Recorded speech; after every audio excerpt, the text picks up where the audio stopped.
बिस्मिल्लाहिर्रहमानिर्रहीम। मैं हूँ लियाकत ख़ान और आप लोग देख रहे हैं लर्निंग साइट। आज की वीडियो में हम डिस्कस करने जा रहे हैं गाज़ेस लॉ। गाज़ेस लॉ शुरू करने से पहले मैं बताता चलूँ कि ये law exam point of view से भी बहुत ज़्यादा इम्पॉर्टेंट है।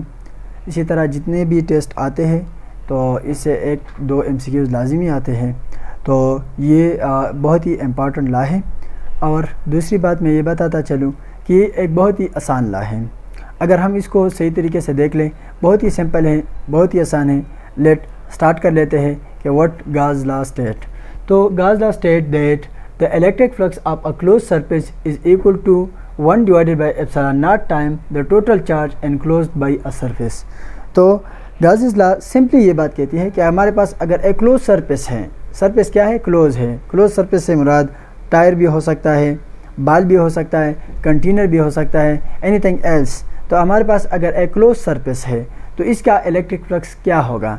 तो it's electric flux is equal to 1 over epsilon not time the total charge enclosed by the surface. एक सरफेस के अंदर जितना चार्ज होगा उसको मल्टीप्लाई करो 1 ओवर एप्सिलॉन नॉट टाइम। तो हाँ, अगर मैं दूसरे आसान अल्फाज में कहना चाहूँ कि the total charge enclosed by epsilon not is the flux of this close surface. तो हम मैथमेटिकली लिख सकते हैं कि electric flux of a close surface is equal to total charge enclosed divided by epsilon not. इधर इसके साथ ये बात लाजमी लिखनी चाहिए एनक्लोज्ड, कि इसके अंदर कितना चार्ज अंदर मौजूद है, क्लोज सरफेस के अंदर कितना चार्ज मौजूद है। एनक्लोज्ड ये बहुत ज़रूरी है, चार्ज एनक्लोज्ड। टेस्ट में ऐसा आता है कि चार्ज बाहर पड़ा हुआ है, तो आप इलेक्ट्रिक फ्लक्स जो है ना मालूम करें, तो वो फिर कंसिडर नहीं होगा क्योंकि वो एनक्लोज नहीं है, सरफेस के अंदर नहीं है। जब सरफेस के अंदर होगा तो फिर इसके बाद जो है ना हम इस लॉ के थ्रू कैलकुलेट कर सकते हैं। तो लेट जाते हैं इसको प्रूफ करने के लिए। तो for the proof let consider a close shape sphere. मैंने स्पेयर कंसिडर किया। For the simplicity of radius R a charge Q is enclose and it is shown in the figure. तो मैंने एक स्पेयर लिया है और इसका रेडियस है हमारे पास r और इसके सेंटर पर एक चार्ज Q पड़ा हुआ है। Now I am going to find out it's electric flux. What will be the electric flux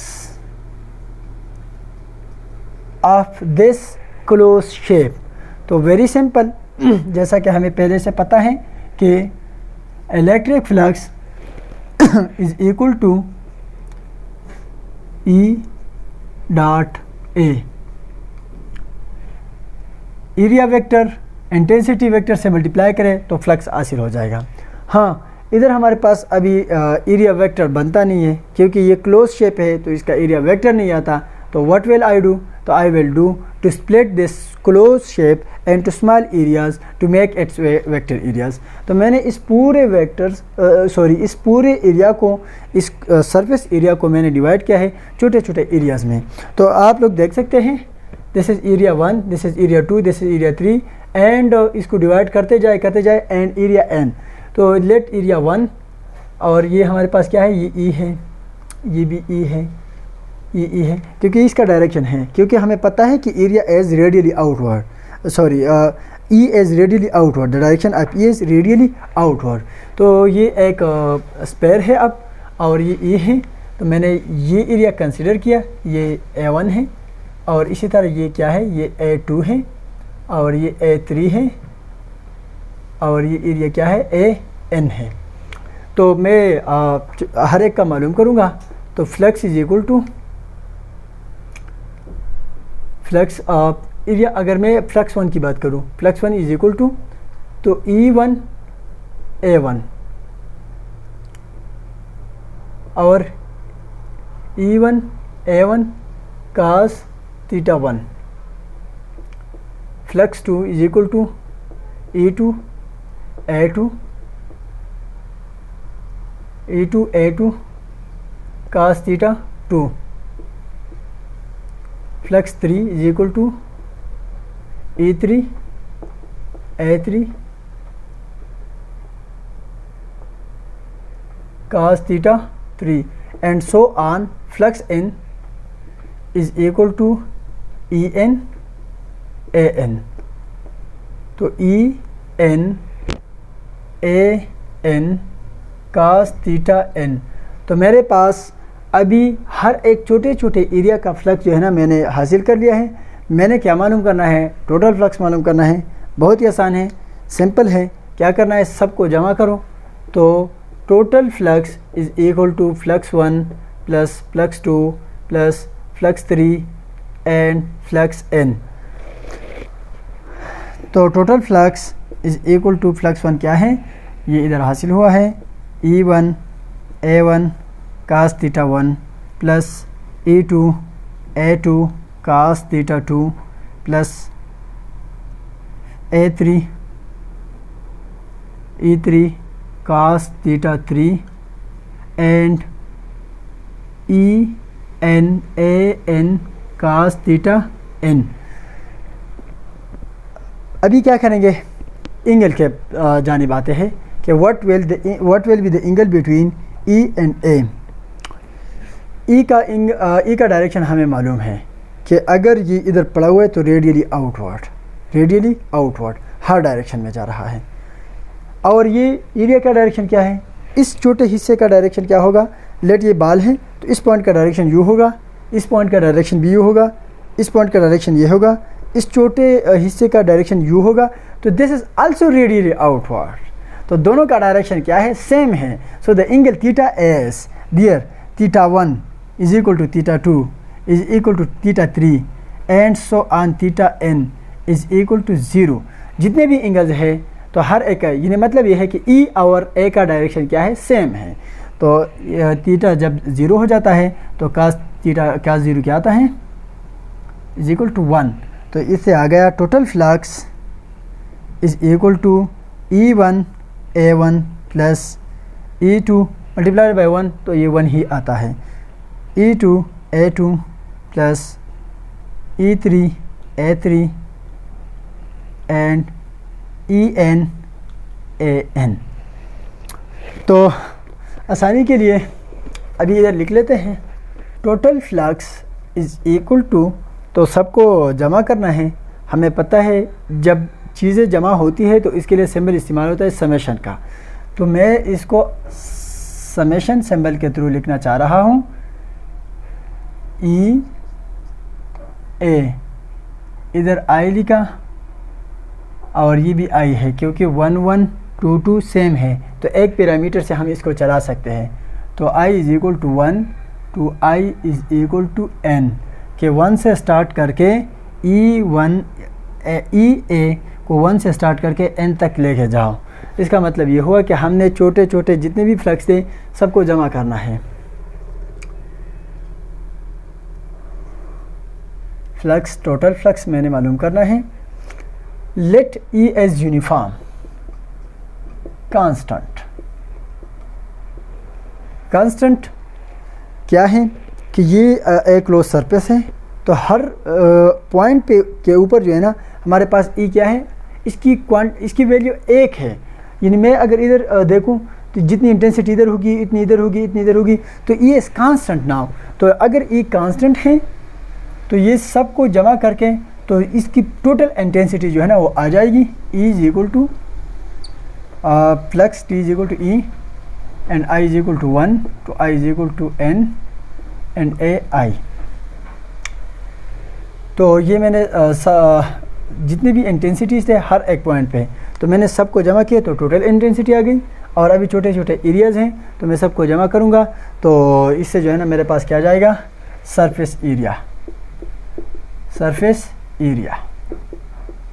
और एक स्फीयर का सरफेस एरिया का फार्मूला क्या है, surface area of a sphere is 4πr square. Then total flux is equal to E multiplied with surface area as we know that E is equal to force per unit test charge and E is equal to Q naught of Coulombic force divided by R square and to Q naught से cut गया, तो E is equal to KQ divided by R square, तो ये ई की value है। अभी मेरे पास ई की वैल्यू भी आ गई है, सरफेस एरिया का फार्मूला हमें पता है, तो ई क्या है, K Q divided by R square and 4 pi R square.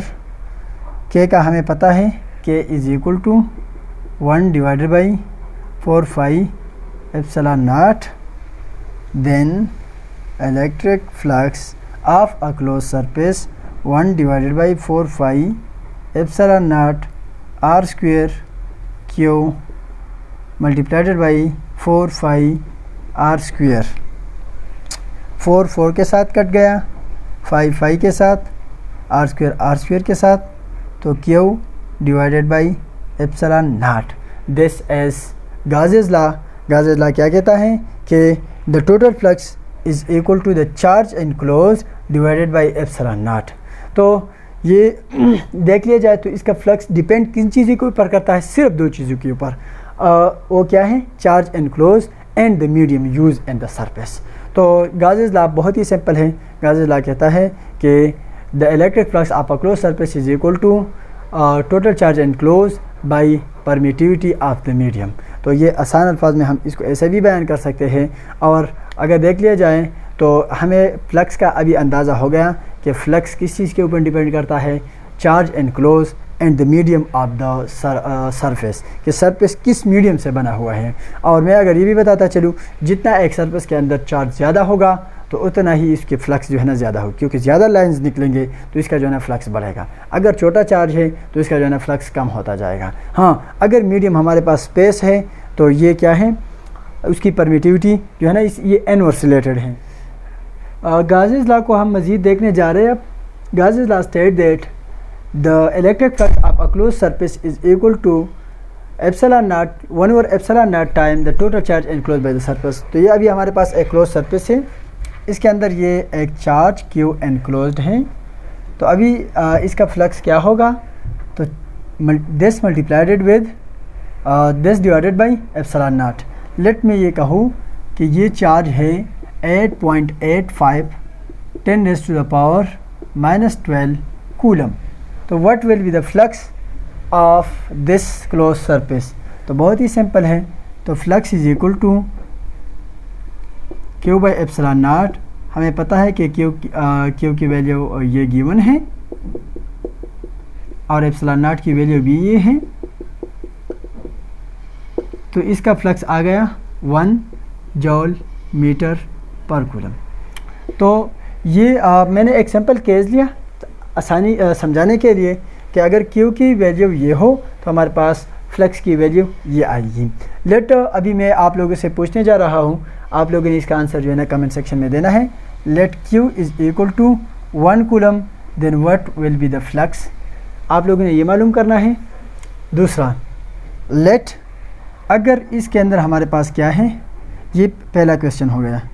दूसरा क्वेश्चन ये है, लेट अगर इधर हमारे पास क्या हो गया, ये स्पेस है, स्पेस को मैंने रिप्लेस किया किसी से, पेपर से, जिसकी एप्सिलॉन आर है 2। तो उस केस में हमारे पास फ्लक्स जो है ना ये बढ़ेंगे या कम होंगे। तो आप लोगों ने दूसरे का जवाब भी दूसरे कमेंट में देना है, इंक्रीज़ लिखना है या डिक्रीज़ लिखना है, 2 लिख के, यानी दूसरा का जवाब इंक्रीज़ है या डिक्रीज़ है। तीसरा क्वेश्चन